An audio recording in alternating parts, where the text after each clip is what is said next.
Hey everyone, I'm Ron, so that means it's time for another Wednesday Word. Here we go.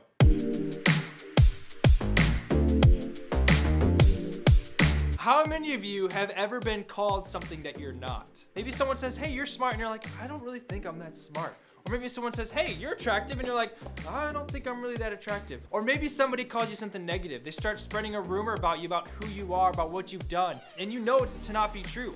Or maybe it's the other way around, or you're known as so-and-so's brother, or so-and-so's sister, or so-and-so's son or daughter. You're known about all these things, but they're not true about you. That's not your identity. And that is exactly what I want to talk about with you today in the next few minutes, is identity. Now, this is a huge thing in today's culture, a very serious thing that a lot of times we get confused about what identity really is. A lot of times we find ourselves that we're identifying with this or with that or with this group or that group. We find our identity in so many things. And I think because we misplace where our identity is found, we find ourselves in fact lost. We aren't found at all. And I want to suggest to you that there's one place where our true identity is found. In Psalm 139, now this is a long one, bear with me, all right? In Psalm 139, starting verse 13, it says this: "For you, being God, created my inmost being. You knit me together in my mother's womb. I praise you because I am fearfully and wonderfully made. Your works are wonderful. I know that full well. My frame was not hidden from you when I was made in the secret place, when I was woven together in the depths of the earth. Your eyes saw my unformed body. All the days ordained for me were written in your book before one of them came to be." Now, I don't know if you caught that, but our identity is not in who we think we are, but is in who God has made us. Since the beginning of time, before we were even born, He knew who we were. He knew that I am Ron and that I would be talking to you right now and sharing this word with you. He knew that you'd be sitting there right now consuming this, watching this on YouTube or wherever you are watching it. He formed you in the secret place, in the place that is only known to God. He knows your innermost being.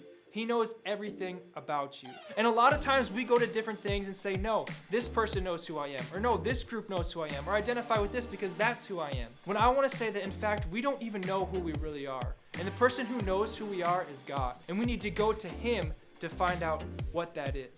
Now, sometimes I wonder if we're living in a culture, in a day where our identity is, as I said, found in the wrong spot. A lot of times we go to stuff such as Instagram or Snapchat, and we see that person, we see that celebrity, we see that group, and we say, hey, I want to be like that. I want to be that rich. I want to look that good. I want to dress like that. That is misplaced identity of where we should be looking.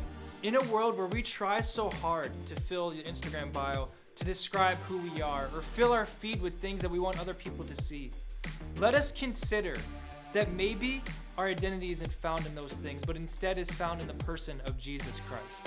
In Galatians 2:20 it says, "I have been crucified with Christ and I no longer live, but Christ lives in me. The life I now live in the body, I live by faith in the Son of God who loved me and gave Himself for me." You see, we do look at these things for our identity. We do look on Instagram. We look at other people. We look at what they have and what we want. But instead, our focus should not be on them, but it should be on the cross. That we should find our identity in the cross, because that is where Jesus gave up His life so that we may live and have full life. Life that is overflowing, that is abundant. And our identity is found in the sacrifice that He made so that we can be from things that bind us, that hold us down, from anxiety, depression, not being enough, not having enough attention, not getting what we want, not being rich enough, not being popular enough, not looking the right way, not being attractive enough. He frees us from that because He died for us. Our identity is not found in what we do or what we've done. Instead, it is found in the person of Jesus and what He has done for us and what He calls us to do. So I want to encourage you today, think about where your identity is found. Are you finding it in someone or in something or some other group? Are you trying to form your identity yourself? Or are you seeking the one who has given His life for you so that you can be truly free and truly have all that God has for you? And that is your Wednesday Word.